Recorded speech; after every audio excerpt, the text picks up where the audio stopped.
Hey guys, so before we get into today's video, I want to give a shout out to my boys on YouTube known as the Midnight Mormons. As you may know, I am a friend of the Midnight Mormons show, and with good reason.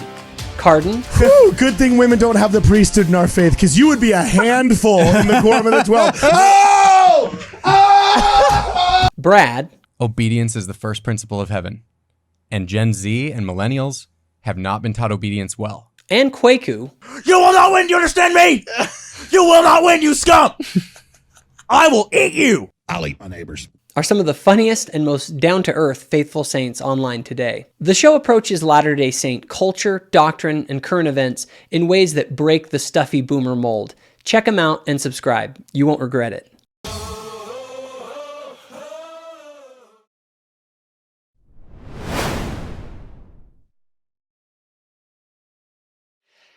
Hey everybody, and welcome to this continuing conversation tonight. I am joined by my good friend Luke Hansen. Luke, how you doing?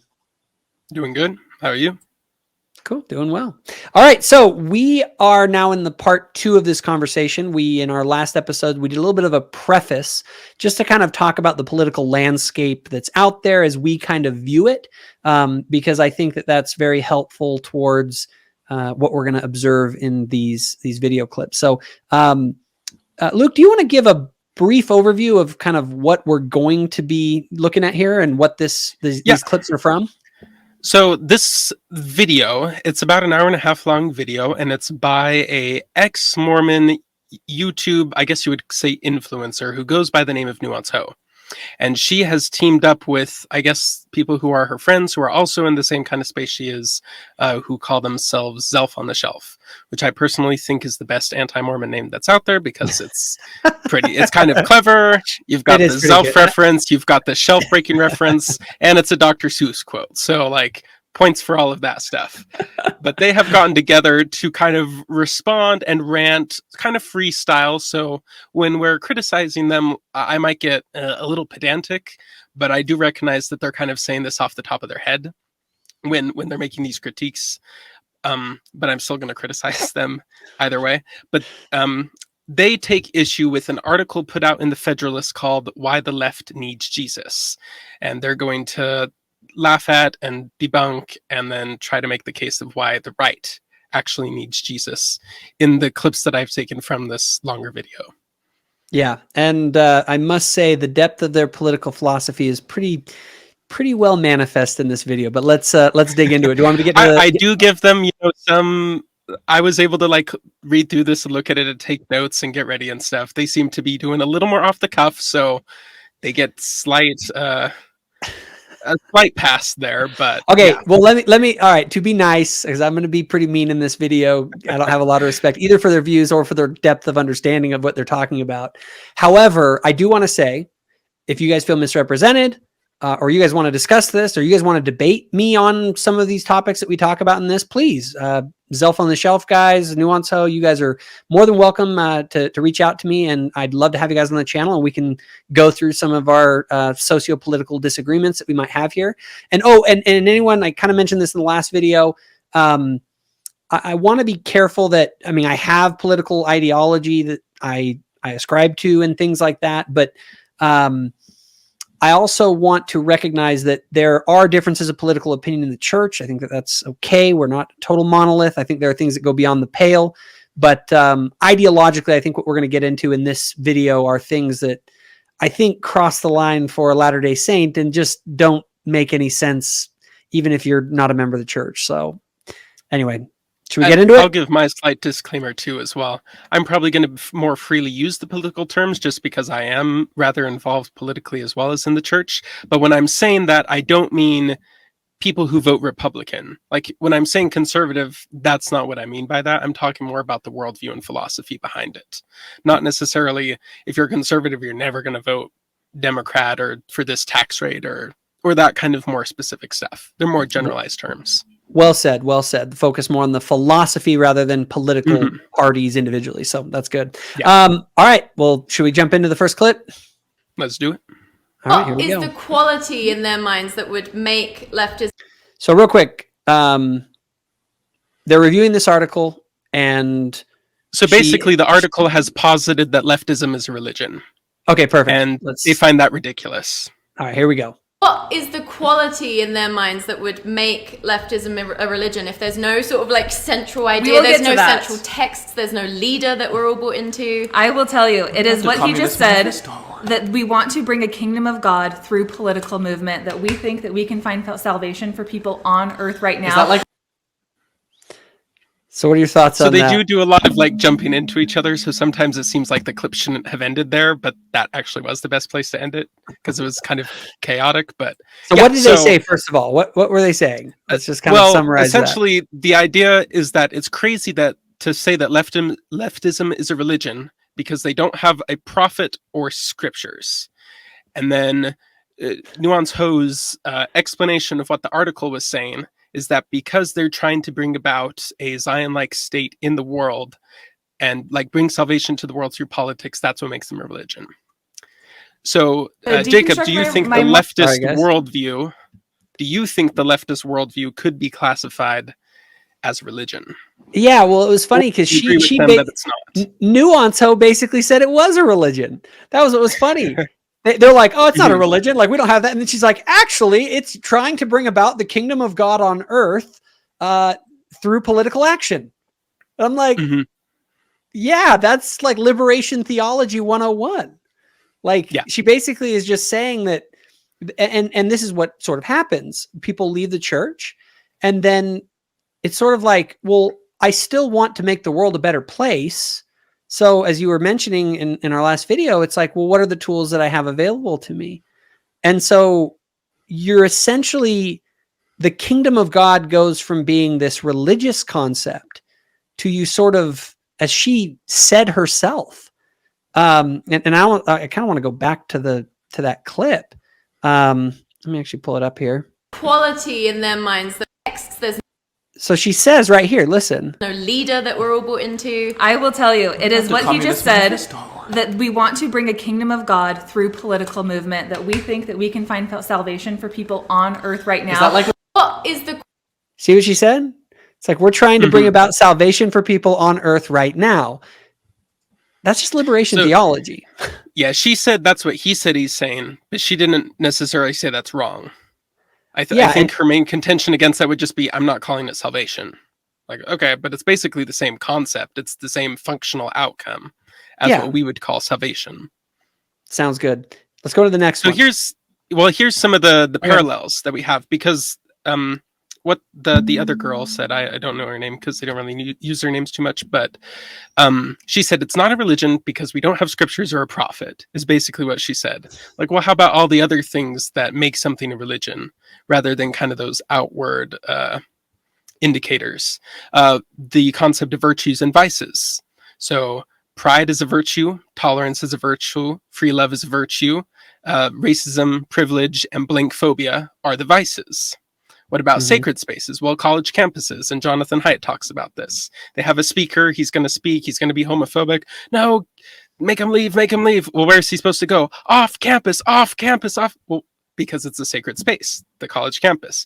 The safe spaces are like their sacred spaces. Nature is a sacred space. We have iconography and symbolic clothing with the pride flag and BLM fist. There's a liturgical calendar, Women's Day, Pride Month, Black History Month. We have repentance and redemption, acknowledging your privilege, fight for the oppressed, do the work, which comes from these philosophers, that phrase does. The myth of human history, the overarching simplified myth of human history, oppressed versus oppressors. We have a different one in the gospel than that.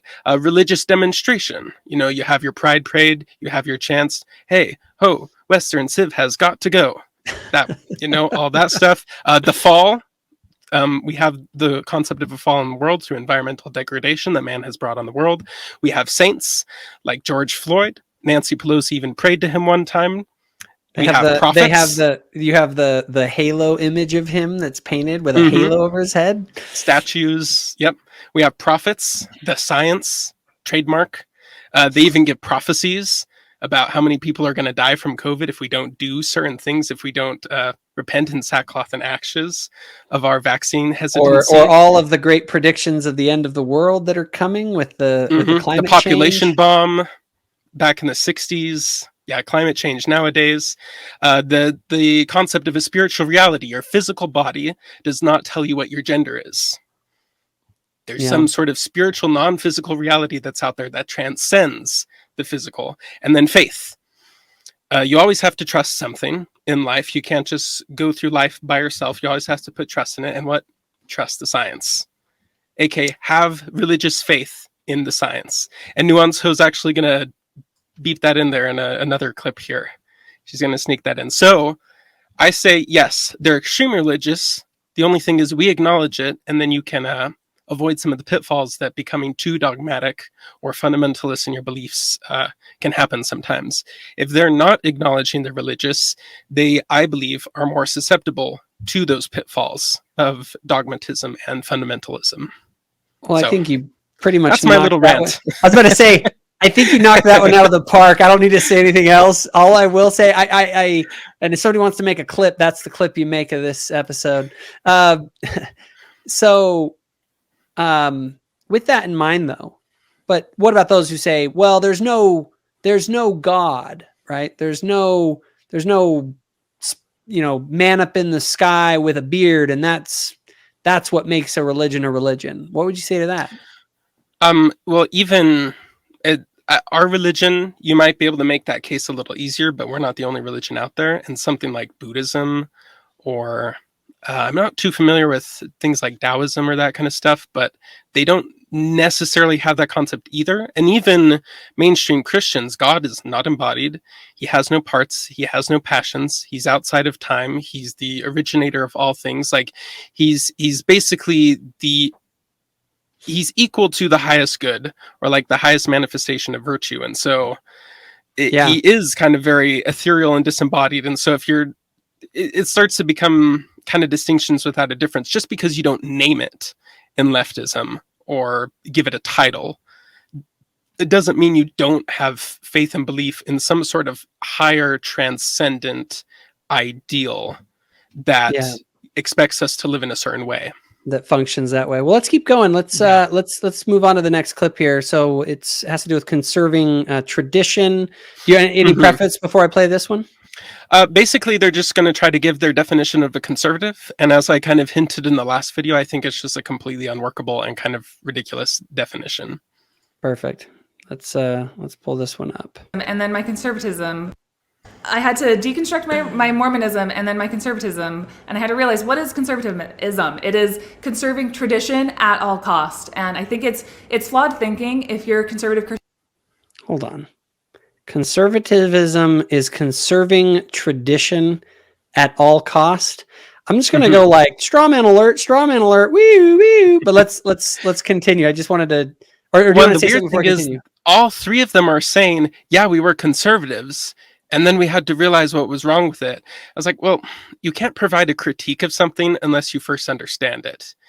And the fact that they're all just nodding along with that sentence, I don't think I would also be opposed to a person who dogmatically tries to conserve whatever status quo they happen to be living in at any given moment at all costs. Yeah, at all costs. That would be kind of ridiculous. Again, it's a straw man, but anyway, let's continue. Christianity doesn't need to make the world a better place, because in the conservatism of your tradition, it's at the expense of other people that you share this planet with. So you can choose to conserve hierarchy and dogma, or you can actually pursue truth and liberty and actual freedoms with the ideals that this country was founded on. The thing is it's an imagined past. It's not real. There's, the founding fathers wanted us to be a Christian nation. It's like they absolutely did not. Like, okay, so a couple things here. Yes, I just have things here. I just have to address the very, very first one that they just said there, with regards to the founding. Well, let me have him finish this, because I know he goes on about it, and then we can maybe circle back to some other stuff. But before I debunk what he's saying, I want to let him finish what he's saying. They read the Bible and then they didn't put it into the Constitution at all. They didn't mention it. That was what made why America was so radical for the time, is because it was the first government to intentionally not include God. Okay, so let's just hear what our good first president George Washington had to say in his farewell address, when he said, of all the dispositions and habits which leads to political prosperity, religion and morality are indispensable supports. In vain would that man claim the tribute of patriotism who should labor to subvert these great pillars of human happiness, these firmest props of the duties of men and citizen.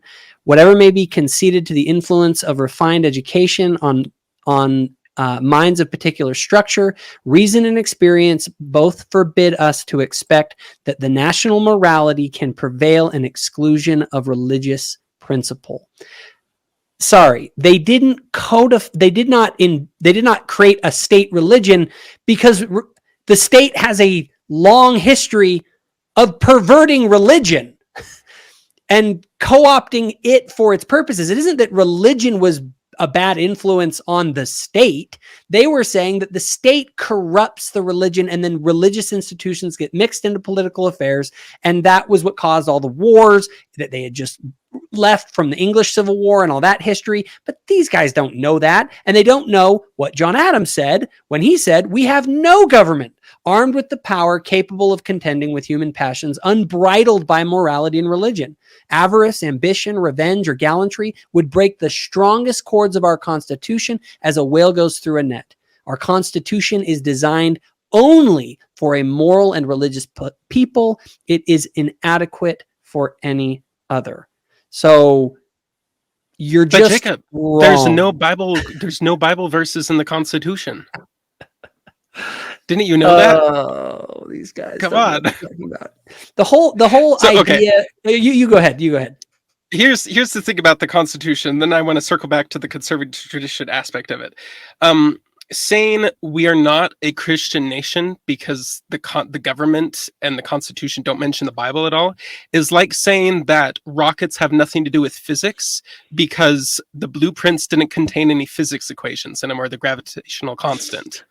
It's like, well, where do you think the ideas came from for the rocket blueprints, if not from physics? And the same goes for the Constitution. Where in the world did these ideas come from, if not from religion? And we could spend a long time on that, but rest assured, as the founding fathers are yourself trying to say to you, I brought up that exact quote from John Adams that you just read, Jacob. It very clearly came from that philosophy because and you can read the Federalist Papers, which I have done. And you can see that they have this worldview of man is fallen. And so that's the whole impetus for, man is valued, we would say, as a child of God. They would say as more of like a creation of God or a metaphorical child of God. But the point remains that man has inherent worth. Andrew Clavin, who rants on, I don't think I pulled it in the clip, but she rants on it a little bit. But Andrew Clavin calls this the great speculation, the concept that my inner life is so important and sacred to me. And because we're all equals in the sight of God, that means your inner life is just as important to you. And that idea, which did not exist really before Jesus Christ, evolved, and the Constitution is the fullest implementation that we had up to that point in history of that concept into government. That government needs to respect that aspect of people, and then because man is a fallen creature, we can't look to the government for salvation, and so government is forced to control itself if it wants to be effective. And so that's the entire constitutional debates was about how do we balance out these powers so they can't overpower one another. So just because a Bible verse doesn't appear in the Constitution, the principles that we get from the Christian worldview, the Christian religion, are implemented in the Bible, just like physics equations find their implementation in rocket blueprints. Yeah, it's a great point. And I would say one thing that they obviously are very ignorant of is the history of the British Empire in the 15, 16, and early 1700s, and the role that religious sectarianism played in those centuries. The British people had gone through a ridiculous amount of bloodshed, bickering, and war over the mixing of the government and the specific religious sects that existed within their country. Now, here's the issue. A lot of those fights were literally over Bible verses. I mean, that's what divided these different groups.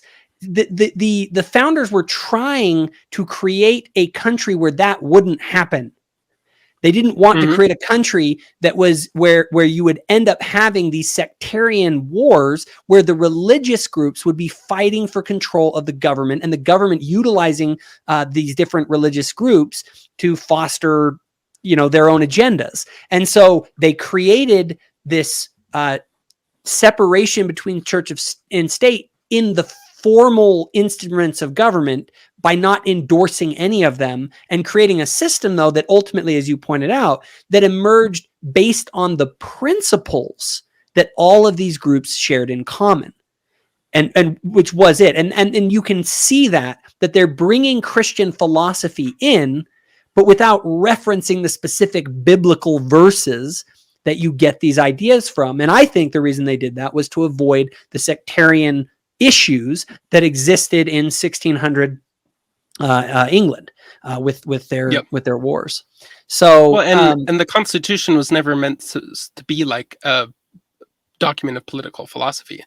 It is like literally the blueprint, just like the rocket blueprint is what you make the rocket out of. The way that our government functions is a constitutional blueprint. So the philosophy manifests itself through the blueprint, but you're not going to look to the Constitution to find like, what's the political philosophy of the United States in Article 5, Section 2 of the U.S. Constitution? Judges for life, You're right. The Constitution is a pragmatic political document. It's a legal document. The philosophical document, if we're going to point to anything that has the philosophical sort of grounding of it, is in the Declaration of Independence, which if you read it, you're right, doesn't be self-evident that all men are created equal. You go, the thing. Yeah, exactly. It's that's and that is very clearly rooted in the Judeo-Christian tradition, and specifically the Christianity of that time, that they knew that all groups would embrace. When they said it was self-evident, well, to a Christian people, that would resonate. To Romans, they would have laughed at that, Yes.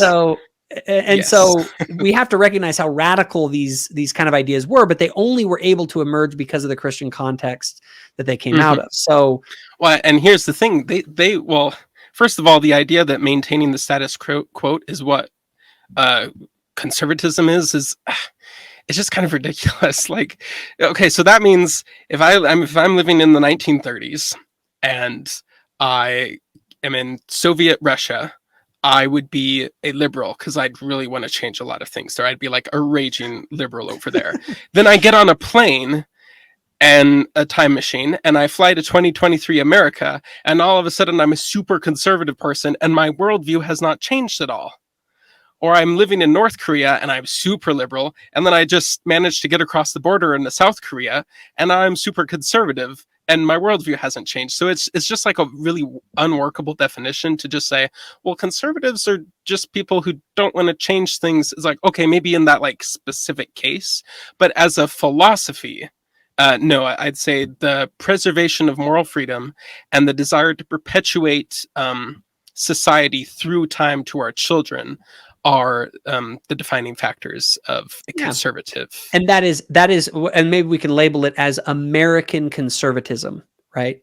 Because if someone was conservative in Iran, they're conserving something very different than what you are conserving. So, but you as an American conservative, there are specific philosophical values that you're conserving within that.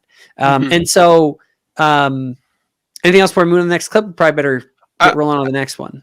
Yeah, I think just briefly, and I'm kind of front loading my arguments so I can just kind of refer back to them as we're going back to the other stuff. But conservatism, I think, is explained really well by Chesterton's fence. You might be familiar with that, Jacob. I have. Yeah. Do you want me to pull up the actual quote? I got it ready. Oh, yeah, sure. You didn't think I knew Chesterton's fence wasn't going to come up in this conversation, dude? I know what I'm talking about. It's a conversational way to invite the audience into curiosity about what it is. How's that? Awesome. Well, here, I'll read it and then you can explain it. This is Chesterton. G.K. Chesterton, by the way, is a legend. Everyone should read him. He was one of the big influences on C.S. Lewis' conversion to Christianity, by the way. But Chesterton talks about this idea. He said, in the matter of reforming things as distinct from deforming them, I like that. There is one plain and simple principle, a principle which will probably be called a paradox. There exists in such a case a certain institution or law. Let us say, for the sake of simplicity, a fence or a gate erected across the road. The more modern type of reformer goes gaily up to it and says, I don't see the use of this. Let's clear it away. To which the more intelligent type of reformer will do well to answer, if you don't see the use of it, I certainly won't let you clear it away. Go away and think. Then, when you can come back and tell me that you don't see the use of it, I may allow you to destroy it. And there's another quote here to kind of the principle summed up. Don't ever take down a fence until you know the reason why it was put up. Yeah. What are your thoughts on That's a very that, pointed Luke? way of saying it. I would say that's conservatism. At least one aspect of it is, and this goes back once again to the acknowledgement that man has fallen. And sure, things can be better. Things can always be better, but they can be a heck of a lot worse, man. If I want to channel my inner Jordan Peterson, they can be a heck of a lot worse. You do not want to know how bad they can get. And so if we're going to go and start meddling with things, especially fundamental institutions that have been around for thousands of years, like the family, you better know what the heck you're doing, bucko, because it can go bad real fast. I like it. And you're exactly right. I see your Chesterton, and I'll raise you another Chesterton quote that I absolutely love. He says, tradition means giving votes to the most obscure of all classes, our ancestors. It is the democracy of the dead. Tradition refuses to submit to that small and arrogant oligarchy of those who happen to currently be walking about. Ooh, I love that. And it's so true. I think we'll get more into that but there's a disdain on the left for our ancestors, for those of the past, because those people were racist, bigots, homophobes, and they have an incentive to tear down the history as much as they can and portray it in the most cynical and distorted light that they can.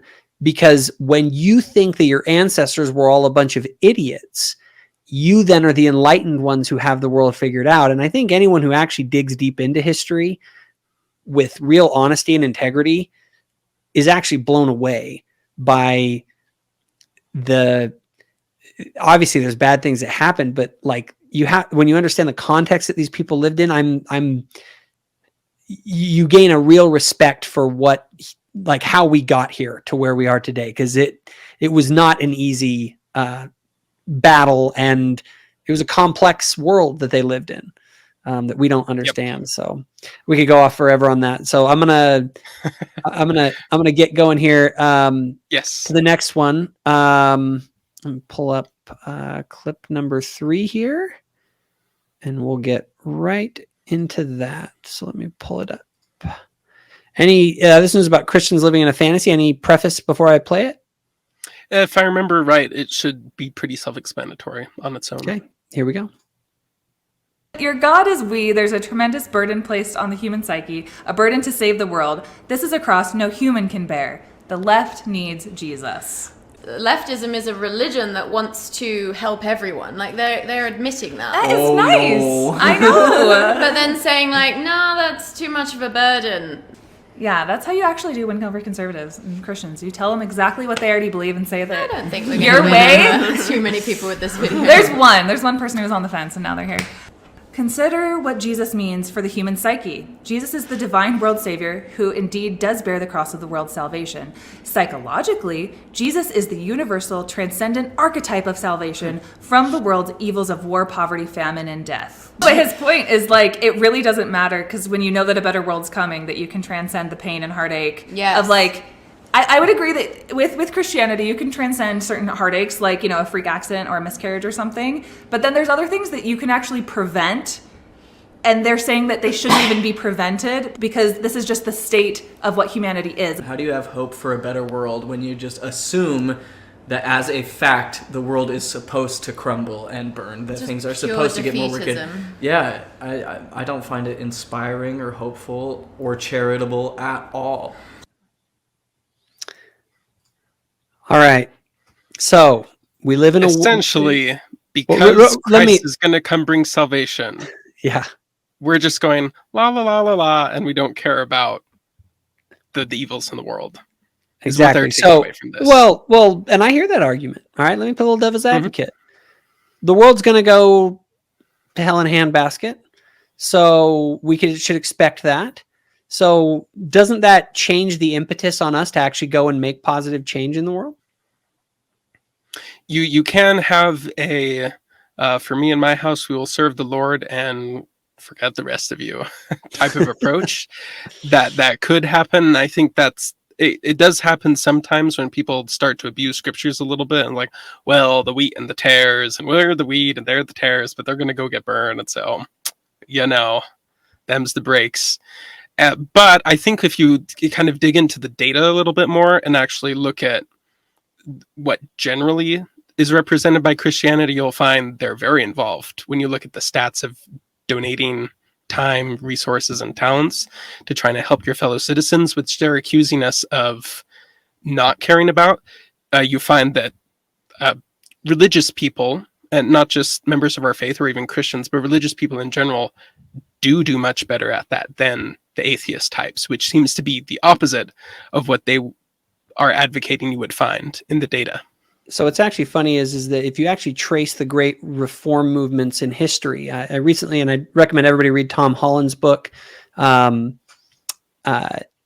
it's called Dominion. It's about, it used to be subtitled The Making of the Western Mind.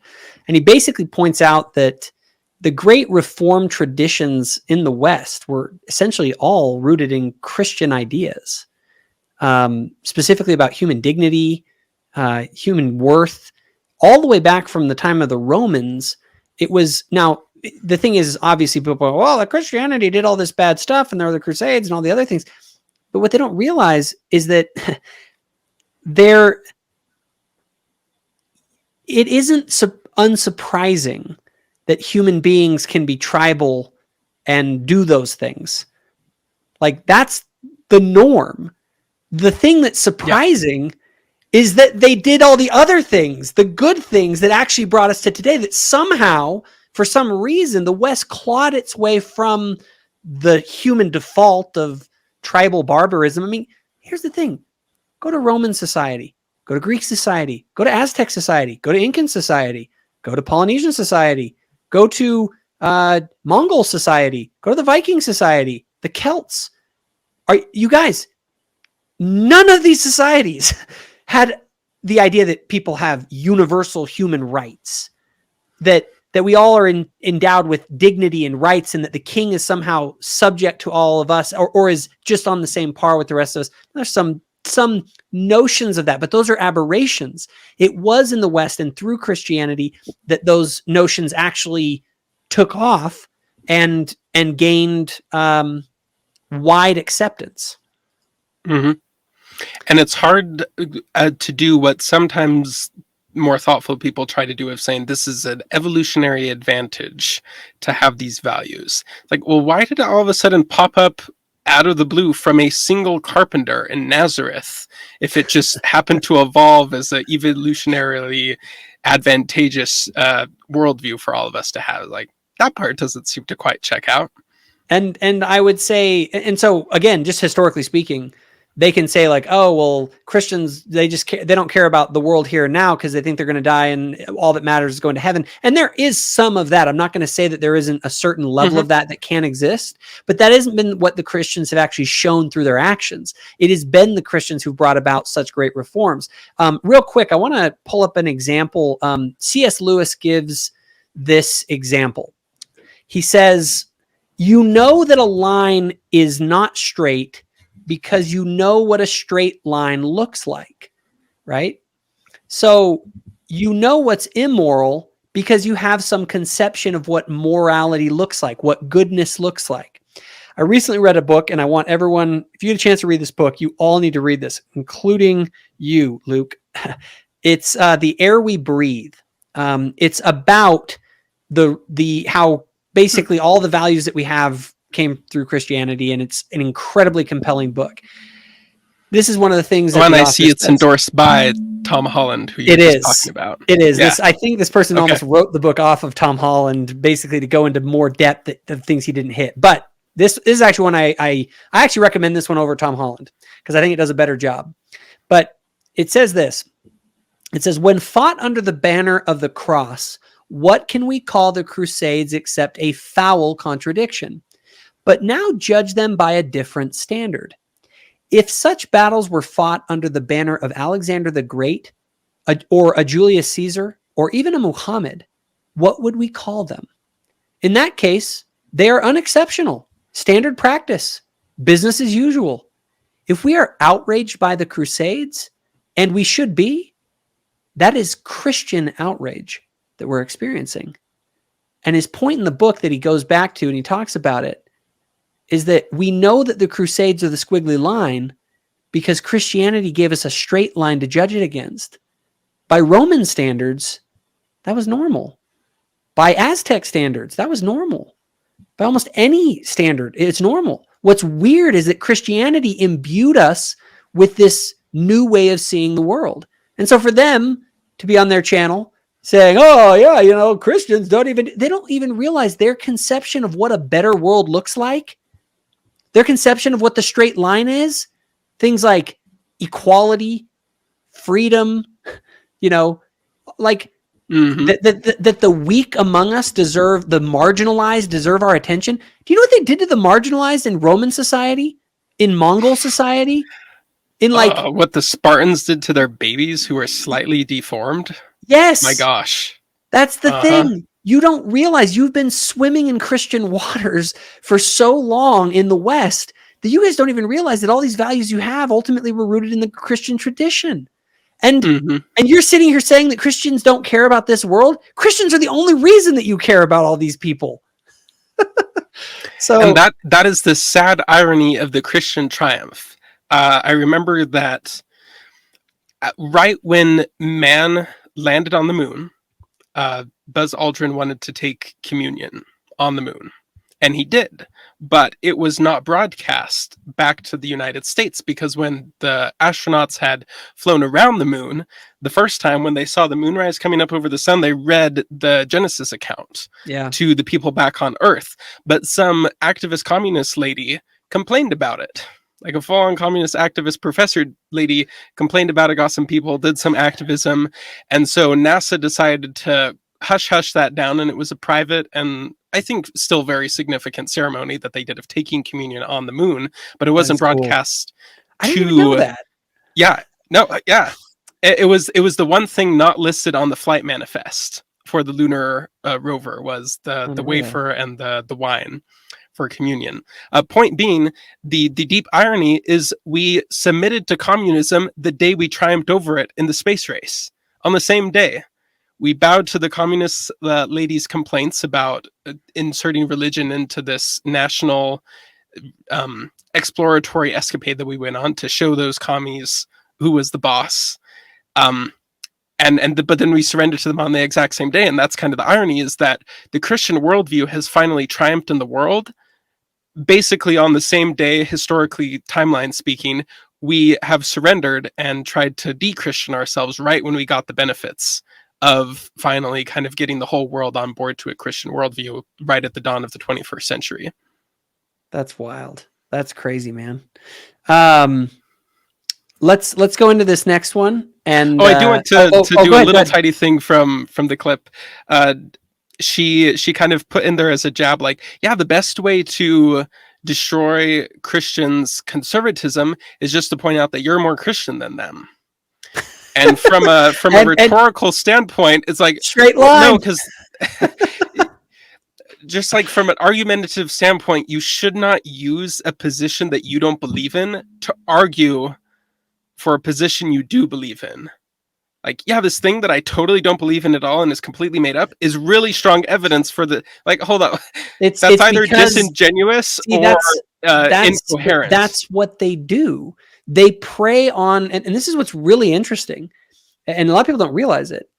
Like, imagine if you went up to a Roman or a Mongol or, a Japanese samurai, and you said, "You're being racist."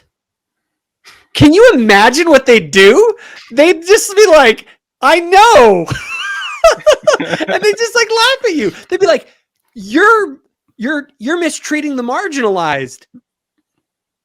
Yeah, that's what we do. Like, this was Nietzsche's whole critique of Christianity. He said that it causes us to embrace this slave morality that every other great civilization embraced or rejected. And so we're never going to rise as a Western civilization unless we sort of go back to the way that where the good is the one who's the powerful, butt kicking ruler, and get away from this like obsession with worrying about the marginalized. And so they're appealing to people's Christian their Christian heritage, their Christian values that they don't even realize came through Christianity, and saying they're essentially saying you're not being Christian enough. They're basically like Puritans who are wagging their finger like, you're not living up to the standards. And they've created these standards without anything to actually ground them, any sort of a moral grounding for this worldview. And so it's pretty ironic that they are if your strongest axiomatic presupposition for why your policy suggestions are correct is something you don't even believe in, that suggests a problem with your worldview, not the people that you're trying to argue against worldview.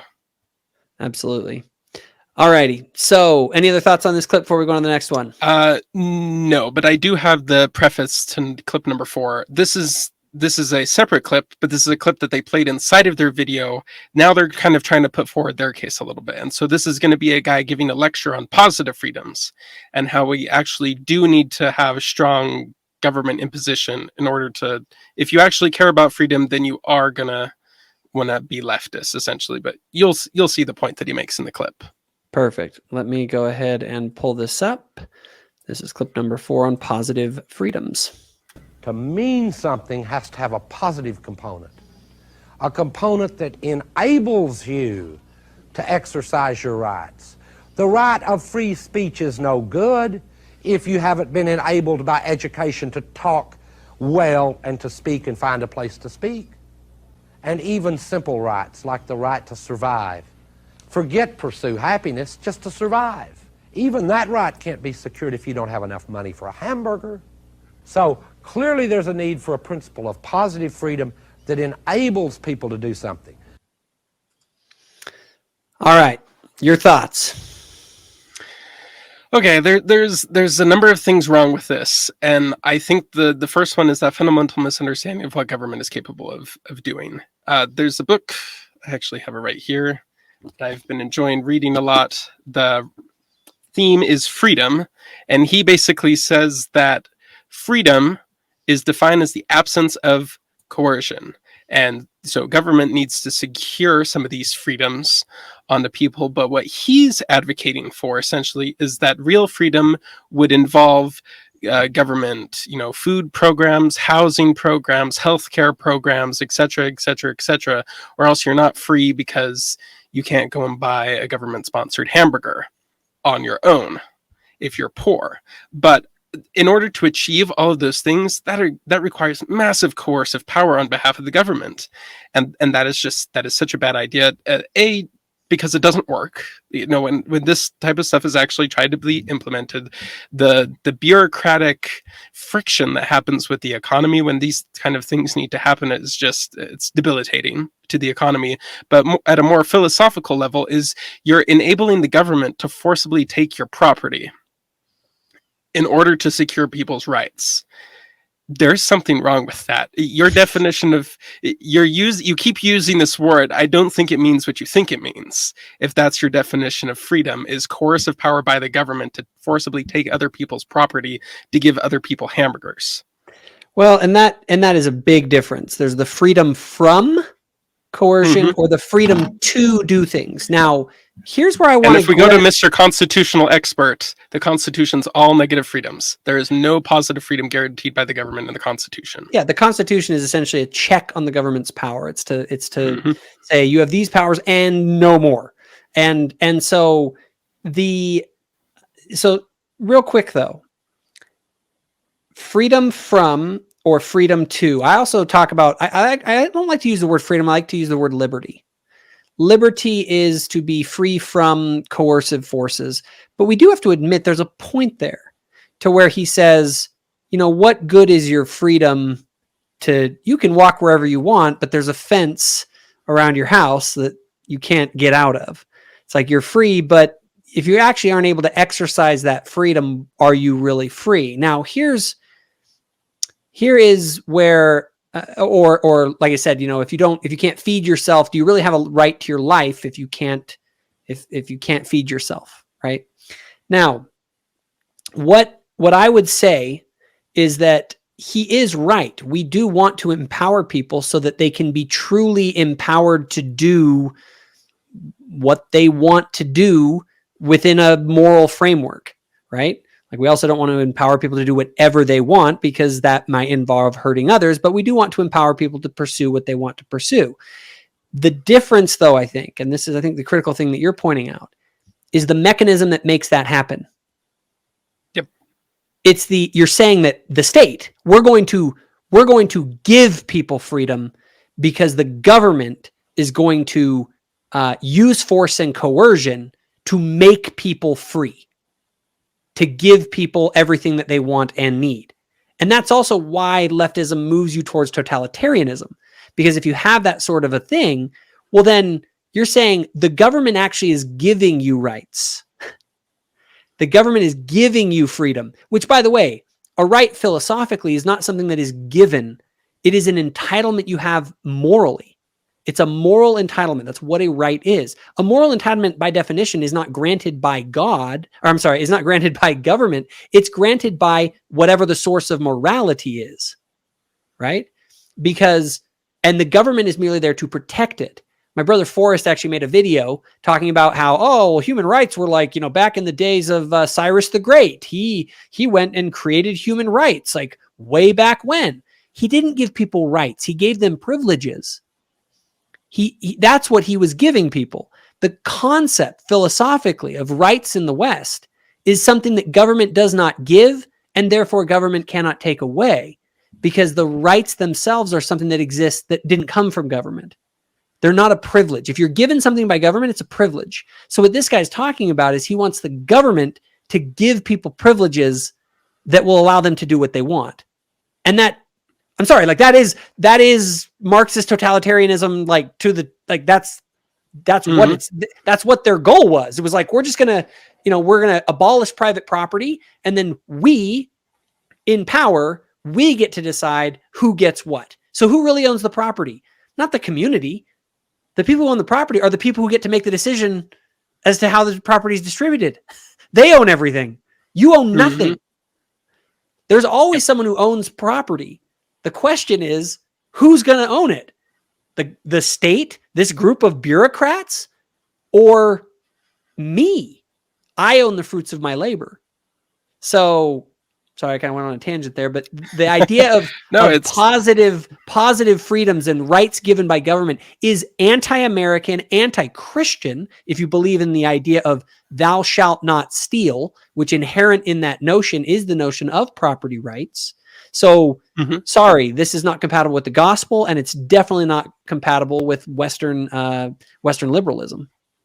And that's kind of the beautiful paradox of Zion, is that we still will have, I guess you could say, property rights, but we're going to be at the point of being Christ-like enough to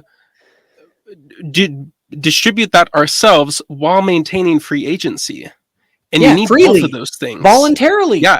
We're going to be such wonderful people that we just like with your kids. Like I don't engage in trade and exchange with my children. I just give my children what they need because I love them. And if we lived in a society that, Zion, as you kind of put out there as the big vision, is where that essentially happens amongst all human beings. And we just, if you need stuff, we take care of it, and we're productive of our own goodwill. And it's pretty hard to do that because we're pretty selfish people. and King Benjamin kind of hits the nail on the head, because part of the problem here And this is what Satan does. Satan has 4 main temptations laid out in scriptures that are spelled out pretty well, like in his own voice, as far as I'm aware. Number 1, the fruit in the garden, and then the other 3 are the 3 temptations of Christ. And every single one of those is Satan saying, let's do this thing that's not a bad thing, but let's do it in the wrong way. So in the garden, it's let's have you become immortal and like God. Those are great things in the wrong way. Through transgression, through disobeying God. And then with Jesus Christ, Satan, his temptations for Christ is, hey, how about you eat? How about you receive God's protection and grace? And how about you be the ruler of the world?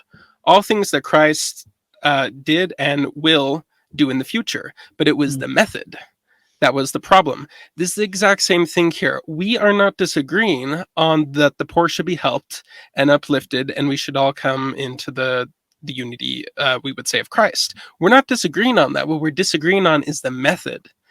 And Greg Mattson over at Quick Media has a great video he put out about a year ago called The 4 Stages of the Priesthood.